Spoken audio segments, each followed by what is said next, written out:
गुरु प्यारी साध संगत जी, प्रेम से कहना धन निरंकार जी। आशा करती हूँ सद्गुरु माता जी की कृपा से आप सभी बहुत अच्छे होंगे। आज मैं आप सभी के लिए एक नई साखी लेकर आई हूँ। साखी का विषय है जानबूझकर कभी भी किसी का दिल ना दुखाएं। चलिए सुनते हैं आज की ये साखी। साध संगत जी, रोहन और मीनाक्षी दोनों नौकरी करते थे। इसी वजह से रोहन अपने माता पिता के साथ नहीं रह सकता था। रोहन और मीनाक्षी की शादी को 4 साल हो चुके थे।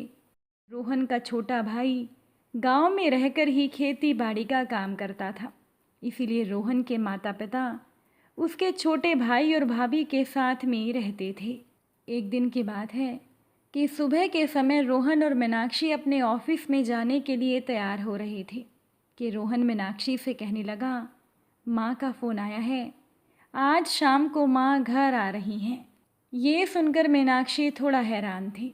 मीनाक्षी ने रोहन से कहा कि मैं ऑफिस भी जाऊँ और शाम को जल्दी आकर अपनी सास के लिए तैयारी भी करूँ, ये मुझसे नहीं होगा। माँ जी के रहने के लिए हमें कमरा भी साफ़ करवाना है, घर भी बिखरा हुआ है। अब बिखरा हुआ घर देखकर मेरी सास मेरे बारे में क्या सोचेंगी। साथ संगत जी, जब से रोहन और मीनाक्षी की शादी हुई थी तब से मीनाक्षी की सास एक बार भी उसके घर पर रहने के लिए नहीं आई थी। ये पहली बार थी जब रोहन की माँ उसके घर पर आ रही थी। मीनाक्षी रोहन से कहती है, मैं एक काम करती हूँ, मैं छुट्टी ले लेती हूँ क्योंकि घर की साफ़ सफाई भी करनी है और ज़रूरी सामान भी लेकर आना है। ये सुनकर रोहन ने राहत की सांस ली। उसे तो लग रहा था कि मीनाक्षी को मेरी माँ का आना अच्छा नहीं लग रहा होगा। तभी रोहन भी कहने लगा, अगर तुम छुट्टी ले रही हो तो मैं भी छुट्टी ले लेता हूँ। हम दोनों मिलकर काम कर लेंगे और शाम को माँ को लेने के लिए स्टेशन भी चले जाएंगे। ये सुनकर मीनाक्षी भी खुश हो गई। दोनों ने मिलकर पहले घर की साफ़ सफाई की, उसके बाद माँ का कमरा तैयार किया और उसके बाद वो ख़रीदारी करने के लिए चले गए। दोनों ने ही अपने अपने ऑफिस में फ़ोन करके बता दिया था कि वो काम पर नहीं आएंगे। साथ संगत जी, मीनाक्षी की सास कविता जी गांव में अपने छोटे बेटे और बहू के साथ रहती थीं। पहली बार वो रोहन की शादी के बाद रोहन के घर आ रही थी। मीनाक्षी तो सास के साथ कभी रही ही नहीं थी, तो उसके लिए ये पहला मौका था। इसीलिए मीनाक्षी अपनी तरफ से कोई कमी रखना नहीं चाहती थी, ना ही अपनी सास को कोई शिकायत का मौका देना चाहती थी। लेकिन कहते हैं कि जिस इंसान की शिकायत करने की आदत हो वो शिकायत करने का कोई ना कोई बहाना तो ढूंढ ही लेता है। कविता जी भी ऐसी ही थी। अब छोटी बहू के साथ रहते रहते वो छोटी बहू को तो अच्छे से जान चुकी थी। इसीलिए कभी कभार उनकी अपनी छोटी बहू से लड़ाई भी हो जाती थी, क्योंकि उनकी छोटी बहू थोड़े गर्म स्वभाव की थी। तो इसीलिए कविता जी अपनी छोटी बहू से दब कर रहना सीख गई थी। लेकिन यहाँ शहर में आने के बाद वो बड़ी बहू मीनाक्षी के साथ कैसे रहने वाली थी, ये तो समय ही बताने वाला था। मीनाक्षी को इन बातों की ज़्यादा खबर नहीं थी। वो तो बस इसी में खुश थी कि उसके पति की माँ आ रही है तो वो उनका भरपूर आदर सत्कार करेगी और उनके साथ प्यार से रहेगी। साथ संगत जी, रोहन और मीनाक्षी ने फल सब्जी और घर का ज़रूरी सामान खरीदा, फिर स्टेशन पर जाने के लिए निकल पड़े। 1 घंटे के बाद ट्रेन आई। वो लोग स्टेशन पर पहुंच चुके थे। कविता जी प्लेटफॉर्म पर उतरी तो दोनों ने बढ़कर उनके पांव छुए। रोहन ने माँ का सामान संभाला और उन्हें गाड़ी में लाकर बिठाया। 20 मिनट के बाद ही वो लोग घर आ गए थे। घर आते ही मीनाक्षी रसोई में चली गई और सास के लिए चाय बनाकर ले आई। चाय पीते ही कविता जी थोड़ा गुस्से में मीनाक्षी से कहने लगी, अरे बहू, ये तुमने कैसी चाय बनाई है, इसमें तो चीनी है ही नहीं। ये सुनते ही मीनाक्षी का सारा जोश ठंडा पड़ गया।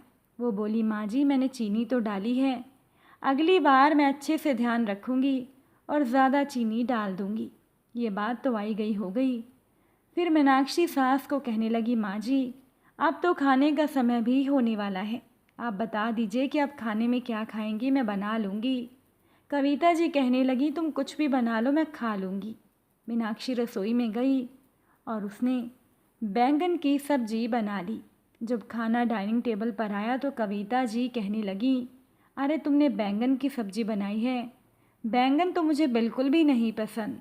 मीनाक्षी हैरान थी। मीनाक्षी ने सोचा कि जब मैंने अपनी सास को पूछा था कि खाने में क्या बनाना है, उस समय तो इन्होंने कुछ नहीं कहा। अगर ये बोल देती तो मैं बैंगन की सब्जी ना बनाती। खैर, जब खाना बना वो खाती रही और खाना खाते खाते वो खाने की बुराई भी करती रही। ये बात मीनाक्षी को अच्छी नहीं लगी, लेकिन अभी ही कविता जी घर पर आई थी तो इसीलिए मीनाक्षी ने सास को कुछ नहीं कहा। अब अगले दिन तो मीनाक्षी को ऑफिस जाना था, तो उसने सुबह ही कविता जी से नाश्ते और दोपहर के खाने के बारे में पूछा। कविता जी कहने लगी, तुम जो भी बना दोगी मैं खा लूँगी।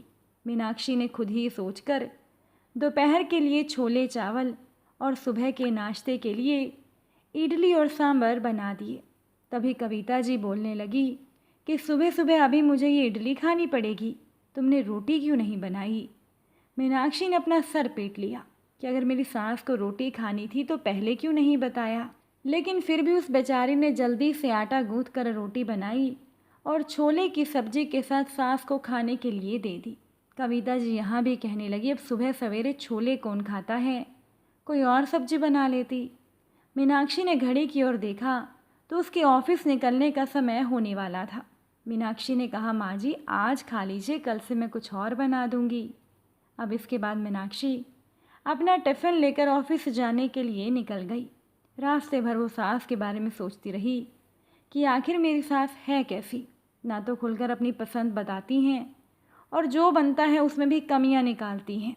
अब तो कविता जी को रोहन के घर आए 1 सप्ताह हो गया था और इस पूरे सप्ताह में वो एक बार भी बहू के बनाए हुए खाने से संतुष्ट नहीं हुई थी। हर बार कमी ही निकालती थी। मीनाक्षी परेशान हो गई थी। एक दिन सुबह सवेरे रोहन ने ही मीनाक्षी से कह दिया कि आज तुम प्याज के पराठे बना दो। मीनाक्षी ने जल्दी से प्याज के पराठे बना दिए। उस दिन पराठा बनाते हुए उसे देर हो गई। अब थोड़ा सा प्याज का मसाला बच गया था तो मीनाक्षी ने वो मसाला रसोई में रख दिया था। रोहन तो नाश्ता करके ऑफिस के लिए निकल गया और मीनाक्षी ने भी अपना टिफ़िन पैक किया और निकल गई। बाहर निकलने से पहले उसने प्याज के पराठे और टमाटर की चटनी अपनी सास को खाने के लिए दे दी। कविता जी यहाँ पर भी मुंह बनाते हुए बोल पड़ी, अब सुबह सवेरे प्याज के पराठे कौन खाता है? पराठे खाऊंगी तो मेरी तबीयत खराब हो जाएगी और वैसे भी ये इतना तेल मसाले वाला पराठा तो मैं बिल्कुल नहीं खाऊंगी। मुझे लगता है तुम जानबूझकर ऐसा खाना बनाती हो ताकि मैं बीमार हो जाऊं। सास की ये बात सुनकर मीनाक्षी बड़ा दुखी हुई और दुखी मन से ऑफिस चली गई। उसके ऑफिस जाने के लगभग 2 घंटे के बाद उसी प्याज के मसाले से कविता जी प्याज के पकोड़े बनाने लगी। तभी अचानक से मीनाक्षी घर पहुंच गई। रसोई से आ रही खाने की खुशबू से वो हैरान थी। चुपचाप दबे पांव मीनाक्षी रसोई में पहुंच गई। वहां जाकर उसने देखा कि उसकी सास प्याज के पकोड़े बना रही थी। मीनाक्षी चुपचाप वहीं खड़ी रही। आगे उसने देखा कि पकोड़े बनाने के बाद उसकी सास ने टमाटर की चटनी के साथ वही पकोड़े खाए। ये देखकर अब मीनाक्षी की आंखें तो हैरानी से चौड़ी हो गई थी कि जो सास प्याज के पराठे खाने से मना कर रही थी वही अब प्याज के पकोड़े खा रही हैं और अब वो अपनी तबीयत के बारे में क्यों नहीं सोच रही। अब कविता जी ने जैसे ही पलट कर देखा तो मीनाक्षी को सामने देखकर वो हैरान थी। वो अपना हाथ साफ करने लगी, लेकिन मीनाक्षी ने कहा, माँ जी आपको हाथ साफ करने की ज़रूरत नहीं, मैंने सब देख लिया है। अरे मैं तो वहाँ ऑफिस में पहुँचते ही आपके बारे में सोच रही थी कि मैंने तो दोपहर के लिए आपके लिए कुछ बनाया ही नहीं, तो न जाने आप क्या खाएंगी और आप नाराज़ हो जाएंगी। ऊपर से ज़्यादा देर भूखी रहेंगी तो आपकी तबीयत ख़राब हो जाएगी, वो मुझे अच्छा नहीं लगेगा। मैं गलानी भाव से भरने लगी थी कि मैं खुद तो अपने लिए टिफ़िन ले आई और आपके लिए मैं कुछ भी बनाकर नहीं रख कर आई थी। इसीलिए मैं आधे दिन की छुट्टी लेकर घर आ गई ताकि मैं आज आपसे पूछकर आपकी पसंद का खाना बना दूं। लेकिन यहाँ तो मुझे कुछ और ही देखने को मिल गया। अच्छा हुआ जो मैं घर आ गई, वरना मैं तो हमेशा यही सोचती थी कि मेरे बने हुए खाने में ही हमेशा कोई ना कोई कमी रह जाती है।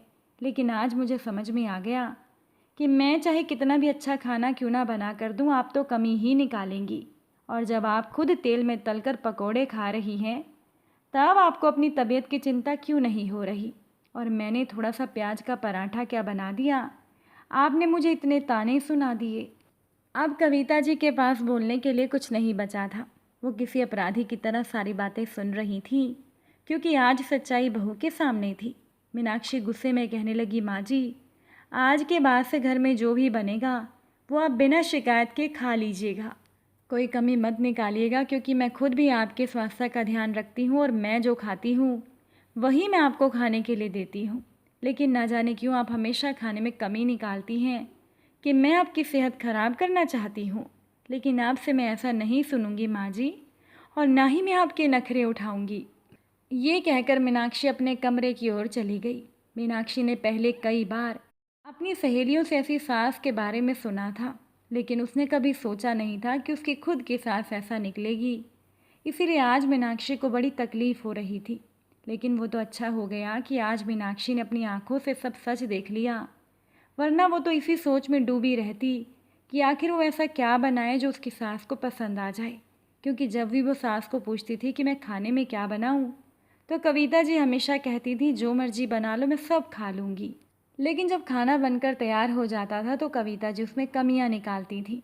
हालांकि बाद में वो इसी खाने को स्वाद देकर खाती थी। लेकिन मीनाक्षी ने आज सास को रंगे हाथों पकड़ लिया था, तो अब कविता जी बोलने लायक तो नहीं रह गई थी। और उस दिन के बाद से मीनाक्षी की सास ने कभी भी उसके खाने में कमी नहीं निकाली। जितने दिनों तक वो रोहन और मीनाक्षी के पास रही, चुपचाप जो भी खाना बनता था वो खा लिया करती थी। साथ संगत जी, इस दुनिया में, हमारे समाज में बहुत से लोग ऐसे होते हैं जो जानबूझकर दूसरों को परेशान करते हैं। परेशान करने के लिए दूसरों के बनाए हुए खाने में कमियां निकालते हैं, और जब खुद की बारी आती है तो वो वैसा ही खाना बनाकर बड़े आराम से खा लेते हैं। लेकिन ऐसा करके वो दिल दुखा देते हैं, और साथ ही साथ खाने में कमी निकालकर वो अन्न का अपमान भी करते हैं। इसीलिए कभी भी जानबूझकर किसी का दिल ना दुखाएं, और किसी के भी बने हुए खाने में कमी ना निकालें, क्योंकि जो भी बनाता है खाना वो बहुत दिल से बनाता है। तो आज की ये साखी आपको कैसी लगी, कमेंट करके ज़रूर बताइएगा। अच्छी लगी हो वीडियो को लाइक शेयर कर दीजिएगा। चैनल पर नए हैं तो सब्सक्राइब ज़रूर कीजिएगा। आप सभी से फिर मुलाकात होगी नई साखी के साथ। साथ संगत जी प्यार से कहना, धन निरंकार जी।